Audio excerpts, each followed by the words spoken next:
আমি বিভোর হয়ে রাসূল নামের দুরূদ পড়ে যাই, ওই নামের মাঝে কি যেন এক শান্তি খুঁজে পাই।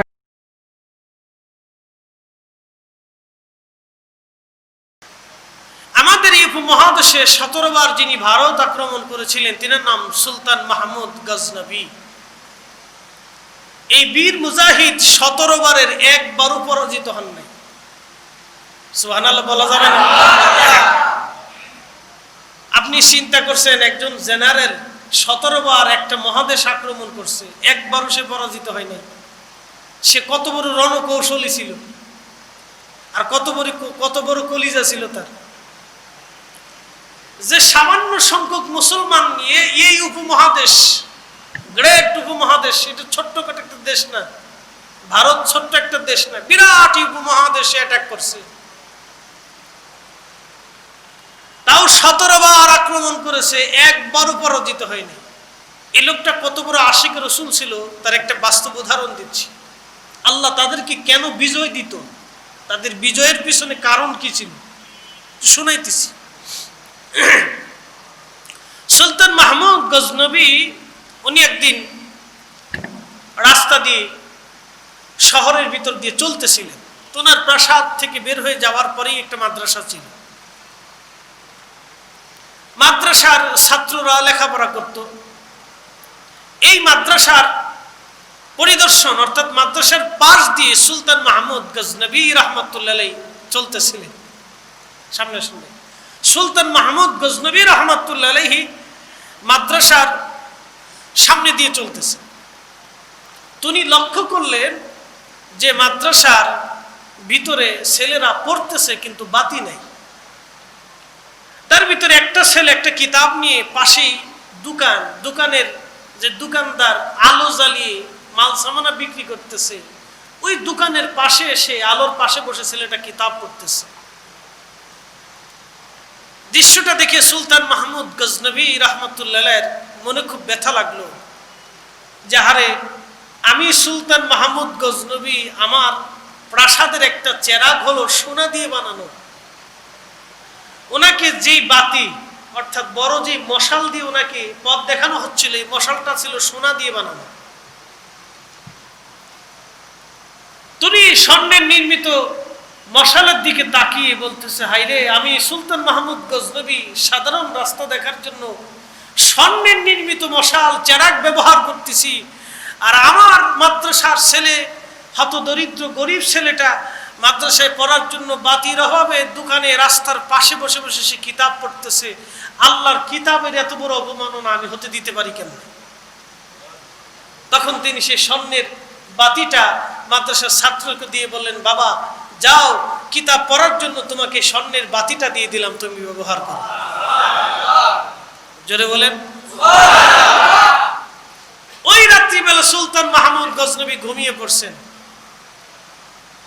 স্বপ্নে আল্লাহর রাসূল তাশরীফ আনলেন। সুবহানাল্লাহ। বাজ্জা করো। কে আসছে? জোরে বলেন, কে আসছে? আল্লাহর রাসূলকে আমরা কয়বার দেখছি?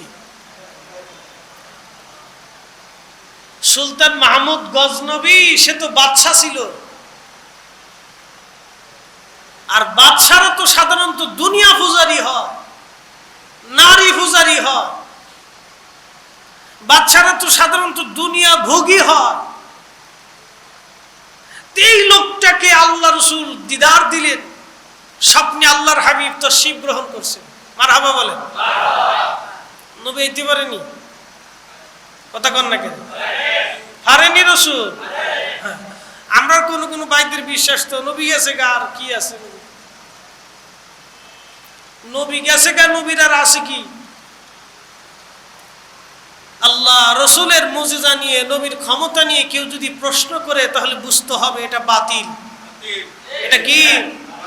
কথা বলেন না, সে কি? রসুলের ক্ষমতা নিয়ে কেউ যদি প্রশ্ন তোলে তাহলে সে কি হবে? বাতিল হয়ে যাবে, সে বদ আকীদার হবে, সে বেদাতি হবে। মিলাদ বললাম আর বেদাতি হয়ে গেছে। অনেকে তো কয় আট্টুসির মসজিদ বেদাতের মসজিদ, ছাতা বেদাতের মসজিদ। পাগল ছাগল দেশে কত, ও বেদাত বুঝেনি বেদাত কি জিনিস। বেদাতের হিসাব ধরলে বাংলাদেশের একজন মৌলবী বেদাত ছাড়া নাই, একজনও বেদাত ছাড়া নাই।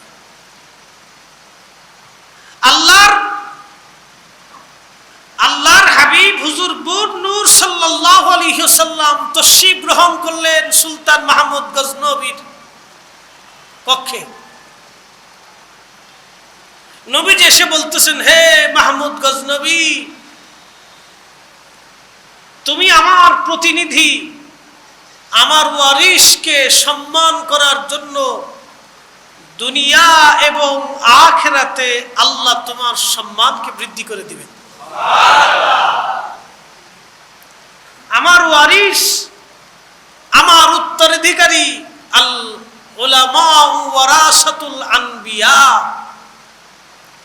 আমার ওয়ারিস, আমার উত্তরাধিকারী একজন তলবে ইলমকে তুমি সম্মান করার জন্য হে মাহমুদ গজনবী, আমি রসুল করিম তোমাকে বলে গেলাম, দুনিয়া এবং আখিরাতে আল্লাহ তোমার সম্মানকে দুঃখিত। হে সবুক্তগীনের সন্তান, সুলতান মাহমুদ গজনবী ছিলেন সুলতান সবুক্তগীনের বংশধর আওলাদ।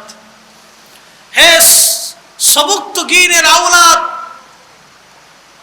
আমি রসুল করিম বলে গেলাম, আমার একজন উত্তরাধিকার তলবে ইলমকে তুমি সম্মান করার জন্য আল্লাহ দুনিয়া এবং আখিরাতে তোমার মর্যাদাকে বুলন্দ করে দিবেন।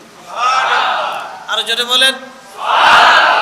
আচ্ছা বলেন, আল্লাহ রসুল যার জন্য দোয়া করছে সে পরাজিত হতে পারে? হ্যাঁ, এই জন্যই তো 17 বার আক্রমণ করছে, একবারও পরাজয় হয়েছে। এজন্যই 17 বার ভারত আক্রমণ করছে, একবারও পরাজিত হয়নি। সর্বশেষ সোমনাথ মন্দির, ভারতের সেই বিখ্যাত সোমনাথ, এখন যদি সারা পৃথিবীর সমস্ত কুফার মিলে মক্কা আক্রমণ করে, যে আমরা ঘোষণা দিলাম আগামী 24 ঘন্টার ভিতরে মক্কা দখল করব, পৃথিবীর কোন মুসলমানের কলিজার মধ্যে যদি আল্লাহর প্রতি বিন্দু মাত্র মহব্বত থাকে, ওই মুসলমান খালি হাতে হলো যুদ্ধের ময়দানে যাবে। এই কথা বলেন না কেন? যদি কোন মুসলমানের অন্তরে বিন্দু মাত্র আল্লাহর প্রতি মহব্বত থেকে থাকে, ও মুসলিম খালি হাতে হলো জিহাদের ময়দানে যাবে। কি কথা বলেন? ঠিক না? এই জন্য কুফাররা সাহস পায় না। সোমনাথ মন্দিরটা ছিল তৎকালীন ভারতের প্রাণ কেন্দ্র। সমস্ত হিন্দু রাজা বাদশাহ যারা ছিলেন তৎকালীন সময়ের ভারতের রাজা বাদশাহ যারা ছিলেন, তারা মিটিং করলেন, ঐক্যবদ্ধ হলেন যে সুলতান মাহমুদকে এই বছর যেভাবেই হোক বিদায় করতে হবে। সুলতান মাহমুদ গজনবী যুদ্ধের ময়দানে, প্রচন্ড লড়াই হচ্ছে দুই পক্ষ। সেনাপ্রধান এসে বললেন, সুলতান, এবছর মনে হচ্ছে বিজয় নিয়ে ফিরে যাওয়া সম্ভব না, জিহাদের ময়দানে দাঁড়াইতে পারতেছি না। সুলতান মাহমুদ গজনবীর পীর ও মুর্শিদ ছিলেন হযরত আবুল হাসান খেরকানি রহমতুল্লাহ আলাইহি। ইতিহাস শুনে অহন্ত ইতিহাস কইলে কেমন যে কিচ্ছা কাহিনী ক, সোরের দল আছে কিছু, সোরের দল কোরআন হাদিসের ওয়াজ করেন। এই তুই কোরআন হাদিসের কি বুঝিস, আমার কাছে আসবে, আমার ঘরে 40টা হাদিসের কিতাব খুলে দেবো, তুই কয়টা কিতাব পড়তে পারিস এটা দেখাবো। আমরা আলেমরা কোরআন হাদিস ছাড়া কোনো কথা বলি না। আমরা যেটা বলি সেটা কোরআনের দিকে, হাদিসের দিকে। আমরা কোনো ব্যক্তির জীবনেও যদি আলোচনা করি, তাও মুসলমানের ঈমান মজবুত করার জন্য কথা বলি। আমরা বেহুদা পেশাল পরে সময় নষ্ট করি না। কোন ইতিহাসও যদি মুসলমানের সামনে তুলে ধরি, তারপরেও মুসলমানকে সুশিক্ষা দেওয়ার জন্য ইতিহাস তুলে ধরি। সুলতান মাহমুদ গজনবী রহমতুল্লাহ আলাইহির পীর ও মুর্শিদ ছিলেন আবুল হাসান খেরকানি রহমতুল্লাহ আলাইহি। হযরতে আবুল হাসান খেরকানি রহমতুল্লাহ আলাইহির ইন্তেকালের আগে সুলতান মাহমুদ গজনবীকে তিনার একটা সিরাজ জুব্বা দিয়েছিলেন। আগের যুগের ওলি আল্লাহরা তালি দেওয়া পোশাক পরতেন বেশিরভাগ, তারা দুনিয়া বিমুখ ছিলেন। আগের পীর মাশায়েখ যারা ছিলেন দুনিয়া বিমুখ, দুনিয়ার প্রতি তাদের কোনো লোভ ছিল না। এই জন্য আমার হযরত পীর জীবনের সবকিছু ওয়াকফ করে দিয়ে গেছেন, ফিসাবিলিল্লাহ করে দিয়ে গেছেন। বাবা, শূন্য হাতে এসেছিলাম, শূন্য হাতে চলে যাব। আগের জমানার পীর যারা ছিলেন তারা শূন্য হাতে আসতেন, শূন্য হাতে চলে যেতেন। দুনিয়া পূজারী তারা ছিলেন না। বাজান, গভীর মনোযোগ। এখন পীর সাহেবের তো বাবা বড় অভাব নাই, ঘরে ঘরে পীর, পীরের ফুলা পীর, পোলার বয়স 12 হেত হয়ে গেছে এখন পীর। সমালোচনা না, দুঃখের সাথে বলতেছি, আমানতের খেয়ানত কত বড় জানেন? আচ্ছা বলেন, আমি যদি কামিল পাশে ঠিক মতো পরীক্ষা না দিতাম, আমার রেজাল্ট ফার্স্ট ক্লাস আসতো। আমি পরীক্ষা ঠিক মতো দিছি, প্রশ্নের অ্যান্সারগুলি ঠিক মতো দিছি, বিদায় আমার রেজাল্ট ভালো হয়েছে। আপনারা যারা বিসিএস কমপ্লিট করেন, তারা বিসিএস প্রথমত লিখিত পরীক্ষা দেন। লিখিত পরীক্ষায় যদি কেউ পাস করে, এরপরে তাকে ভাইভাই ডাকে। ভাইভা বোর্ডে যাওয়ার পরে সেটা ডাইন বাম হইতে পারে, এটা অস্বাভাবিক কিছু না। ভাইভা বোর্ড তেমন কোনো জটিল কোনো বিষয় না, কিন্তু লিখিত যে পরীক্ষাটা, এটা হলো সবচেয়ে জটিল। একজন স্টুডেন্টের সবচেয়ে মূল বিষয়টা হলো লিখিত পরীক্ষাতে। ভাইভাটা একটা নর্মাল সাবজেক্ট, এটা ভাইভা কোনো বিষয় না। এখানে ওই টেবিলের নিচ দিয়ে কিছু দিলে হয়ে যায়, সিস্টেম আছে, যা বাংলাদেশে এটাই করতেছে। কিন্তু যেই ছেলেটা ভাইভা পড়ে লিখিত পরীক্ষা পাস করলো, বুঝতে হবে কম হোক বেশি হোক সেই ছেলেটা মেধাবী। কি কথা বলেন, ঠিক না? 10,000 পরীক্ষা দিছে, 10,000-এর ভিতরে পাস করছে 500 জন, তাহলে বাদ বাকি 9,500 জন ফেল। তাহলে এই 10,000-এর ভিতরে ভালো ছাত্র 500 জন। ভালো ছাত্র কয়জন? 500 জন। তো লক্ষ্য করুন, ভালো করে খেয়াল করবেন, এটা হলো মেধার তুলনা। তো ঠিক আগের যুগের আউলিয়া কেরাম যারা ছিলেন, তারা খেলাফত দেওয়ার আগে মুরিদরে এমন ভাবে যাচাই বাছাই করতেন। যাচাই বাছাই কারে কয়, তুইলে দুনা করে ফেলেছে। অহং যায় যদি আমিও ফরিদি সাহেব বলি যে হুজুর আমার একটা খেলাফত নামা দিয়ে দেন, কত ভিড় বাংলাদেশে আছে, অভাব নাই, ভারতেও আছে। আমি যে যদি বলি যে আমার খেলাফত দেন, আমার যাই বলা লাগবে না, খালি বলবে ফরিদি সাহেব আপনি আসছেন, আমনে আমার খলিফা হইলে আমার গ্রেড বাড়বে। কি ভিড়ের ভিড় চিন্তা করেন, কি ভিড়ের ভিড় চিন্তা করেন। এইরকম ফিরও আছে। আমি ফিরদের সমালোচনা করতেছি না, আমি সমালোচনা করতেছি মানহাজের। যে আগের যুগের পীর মুর্শিদ যারা ছিলেন, তারা কত কঠিন সাধনার পরে খেলাফত পাইছেন, অনেক যাচাই বাছাই করার পরে খেলাফত দিচ্ছেন, খেলাফত সস্তা হয়ে গেছে। আমি কথাটা তুলে ধরার জন্য বলতেছি। আগের যুগে যারা মাদ্রাসাতে পড়ছেন, পরীক্ষায় পাস করতে হলে বহুত কষ্ট হয়েছে। এখন পাস বেশি কষ্ট করা লাগে না, এখন কি ঘোড়ার ডিম বেরোয়েছে, একটু সেক্কা পাক্কা মাইরে দিলে হয়ে গেছে।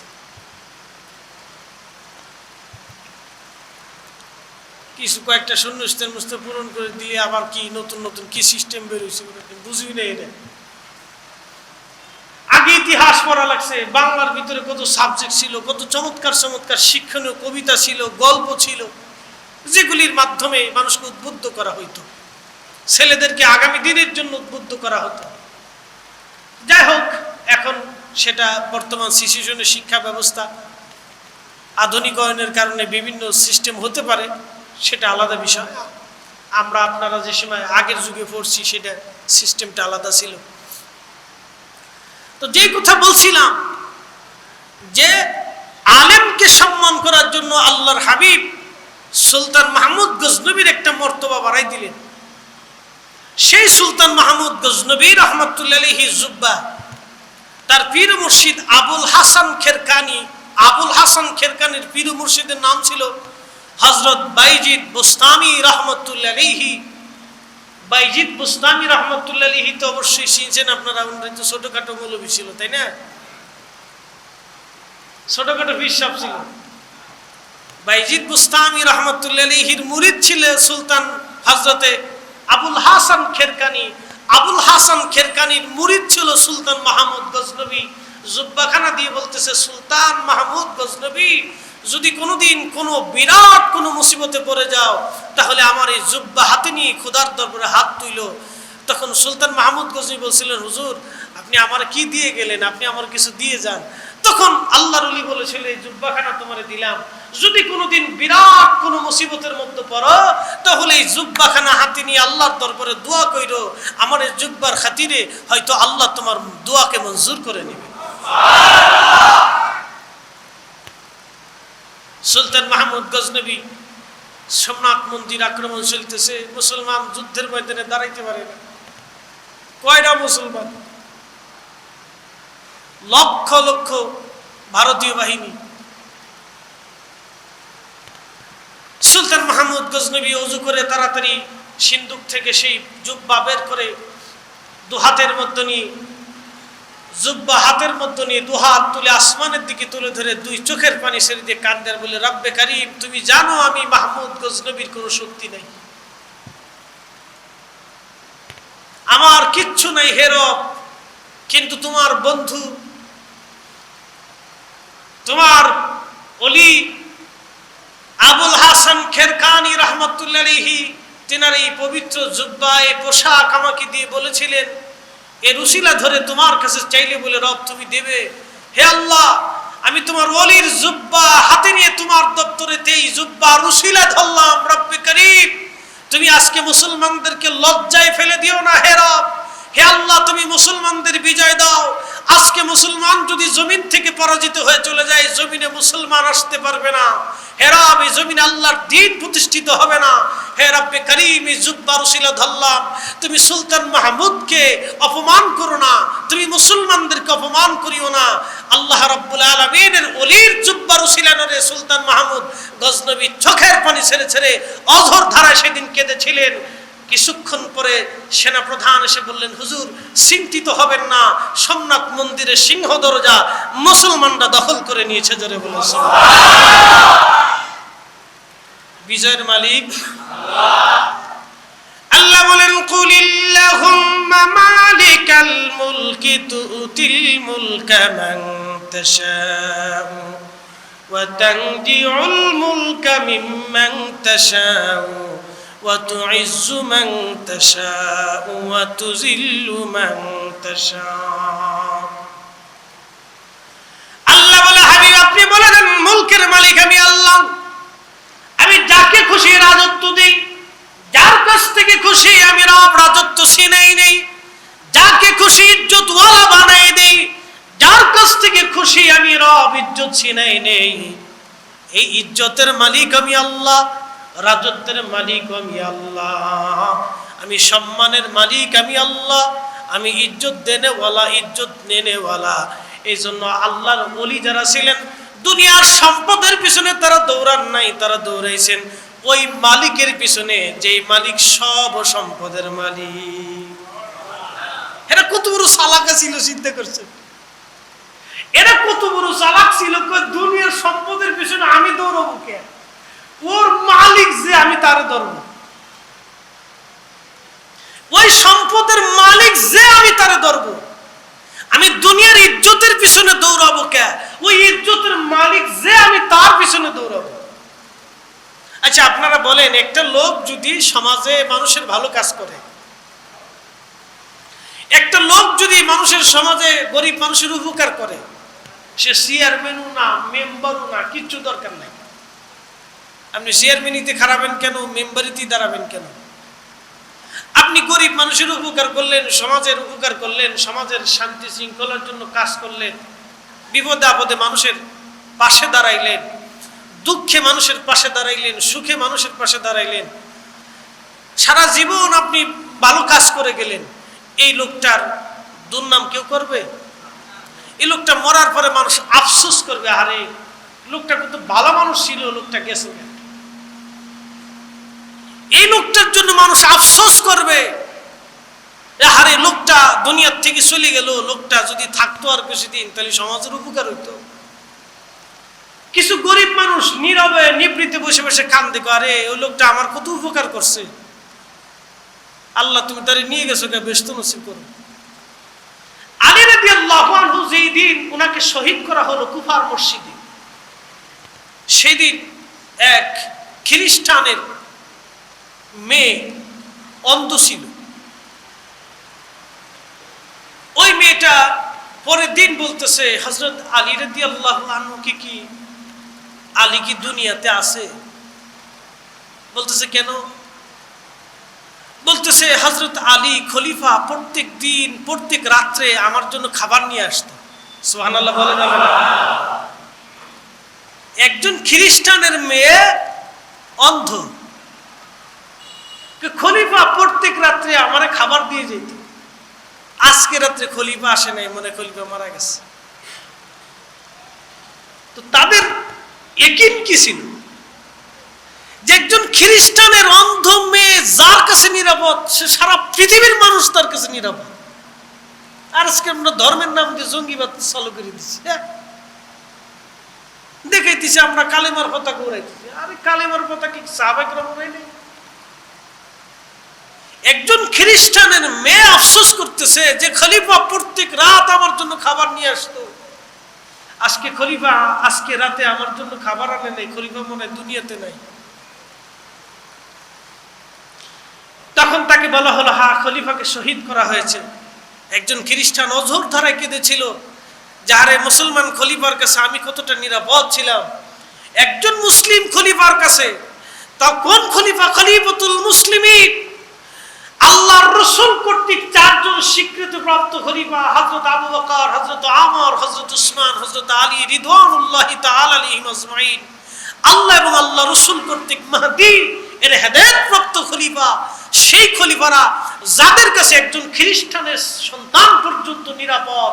তাহলে চিন্তা করতে পারছেন যে একজন বিধর্মীকে তারা কি নজরে চোখে দেখতেন।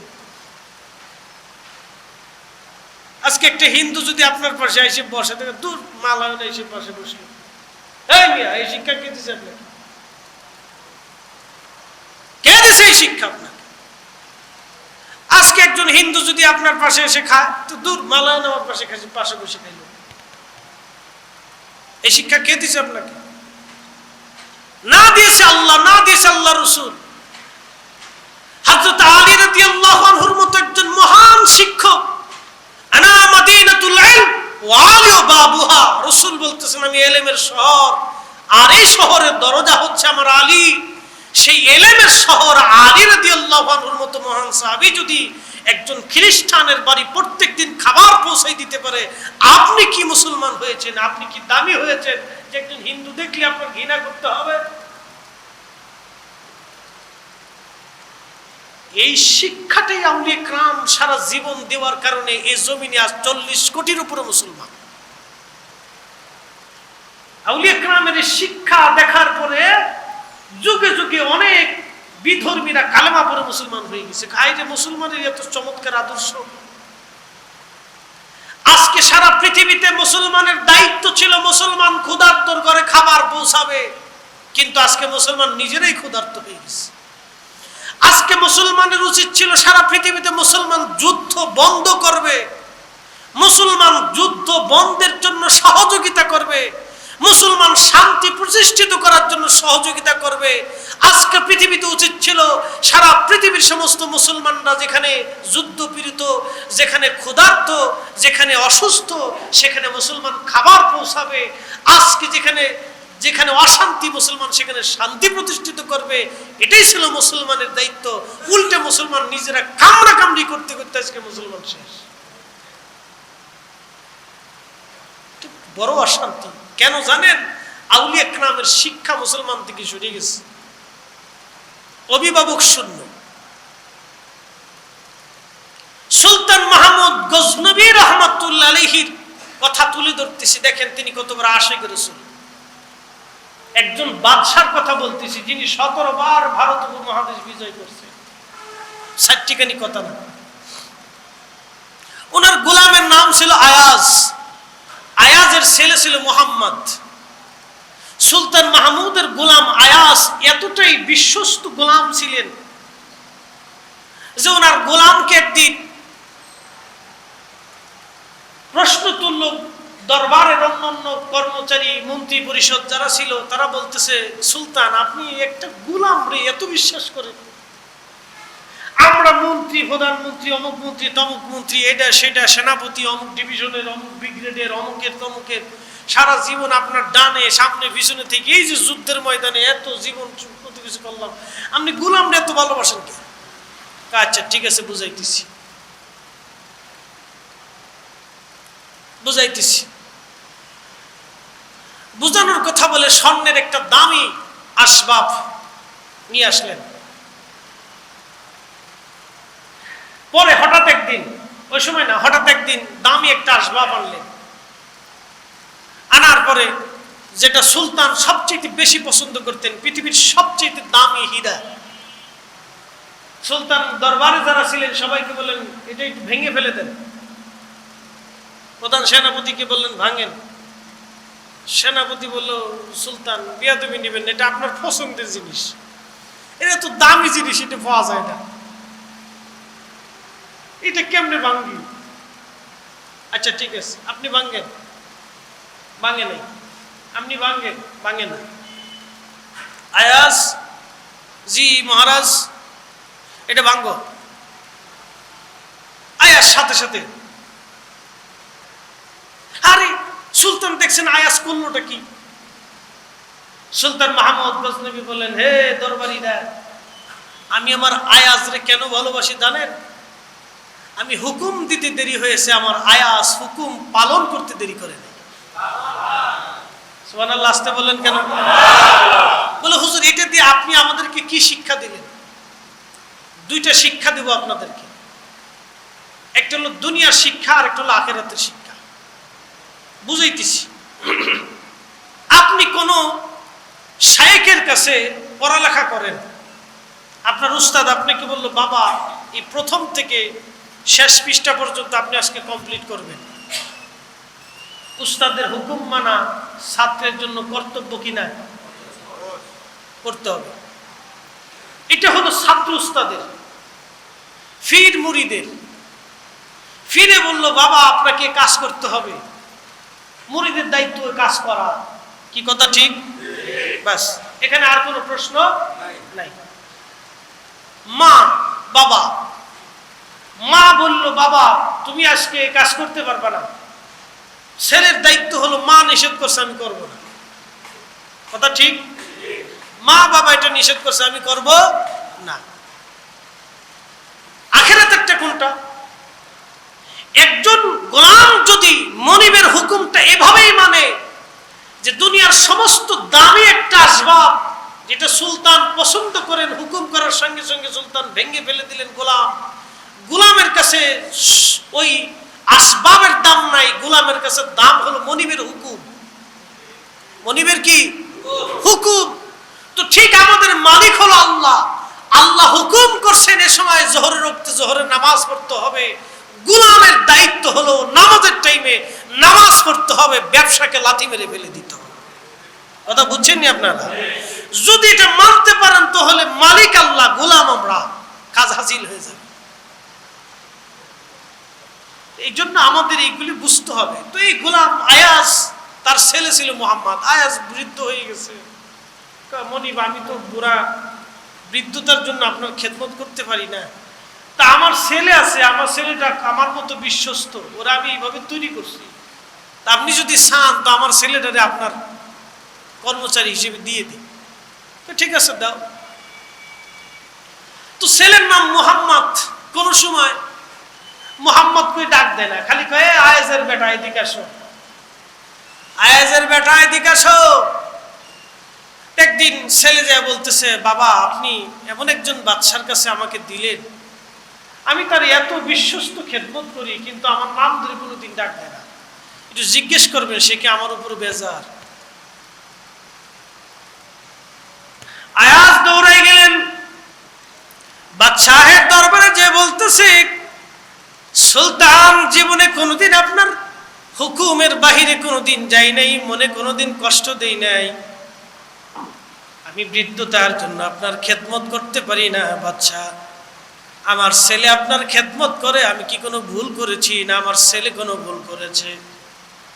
কেন আয়াজ এই কথা কেন বলো, কারণ কি? আয়াজ রে, তোমার উপর আমি কেন অসন্তুষ্ট হব? আয়াজ বলো। আয়াজ বলে, তাহলে আমার ছেলে মোহাম্মদকে কেন মোহাম্মদ বলে ডাক দেন না? আয়াজের বেটা বলে ডাক দেন। আমার ছেলে অভিযোগ করেছে আপনি কি তার উপর বেজার? সুলতান মাহমুদ গজনবী বলেন, আরে আয়াজ, তোমার ছেলের উপর আমি বেজার না, তোমার উপরও বেজার না রে আয়াজ। তুমি কি জানো তোমার ছেলের নাম মোহাম্মদ? বলে হ্যাঁ। তুমি কি জানো না আমার নবীর নাম মোহাম্মদ? আল্লাহু আকবার। তুমি কি জানো না আমার নবীর নাম মোহাম্মদ? আমার ইমানের নাম মোহাম্মদ। তুমি কি জানো না যেই মালিক তার হাবিবকে কোনোদিন ইয়া মোহাম্মদ বলে ডাক দেয় নাই, আমি তোমার ছেলেকে হে মোহাম্মদ বলে কেমনে ডাক দেই? সুবহানাল্লাহ। কি বলে? একটু জোরে বলে। এই বাদশাদের অন্তরে রাসূলের প্রতি তাজিম কি ছিল? আর আমরা দেশের মুফতি সব ফিকা পড়ছে বলে। তুমি কোন দেশের ফিকা পড়ছো? নবীর তাজিমে খারাইলি বেদাতের মশলা দিয়ে শুরু করছে। আপনি কিসের ফেকা পড়ছেন? কিসের ফেকা পড়ছেন? আপনি ফেকা পড়ছেন? আপনি কিসের উসুল পড়লেন? কি হাদিস পড়লেন? কি তাজিম শিখলেন এতদিন পর্যন্ত? কি বুঝলেন আপনি এতদিন পর্যন্ত? আপনার বুঝ কিভাবে হলো? বুঝে আসলো না। একজন বাদশা পর্যন্ত তার গোলামের নাম ধরে ডাকে না রাসূলের সম্মানে। আয়াস, তোমার ছেলে মুহাম্মদ, আমার নবীর নাম মুহাম্মদ। আমি কিভাবে তোমার ছেলেকে হে মুহাম্মদ বলে ডাক দেই, অথচ আমার রাসূলের নাম মুহাম্মদ? আমার রাসূলের সাথে বেয়াদবি হয়ে যাবে, নবীর নামের সাথে বেয়াদবি হয়ে যাবে। এই বাচ্চারা রাসূল স্বপ্ন দেখাবে না, স্বপ্ন কি আমারও দেখাবে? স্বপ্ন কি আপনাকে দেখাবে? যাদের চলার পথে রাসূলের আদর্শ ছিল, যারা চলার পথে ঘুমানোর সময় কাজে কর্মে আল্লাহ রাসূলের দিক নির্দেশনা অনুযায়ী চলতেন, এজন্যই তো বিশ্ব জয় করেছিলেন। এজন্যই তো তাদের নাম ধাম উলামায়ে কেরাম কিতাবের মধ্যে সন্ন্যাক করে লিখে দিয়ে গেছে। সবকিছু বাবা দলিল দিয়ে হয় না, কিছু বিবেক দিয়ে হয়। সবকিছু যদি দলিল তালাশ করেন তাহলে হবে না, কিছু বিবেক দিয়ে তালাশ করতে। আমি বিভোর হয়ে রাসূল নামের দুরূদ পড়ে যাই, ওই নামের মাঝে কি যেন এক শান্তি খুঁজে পাই।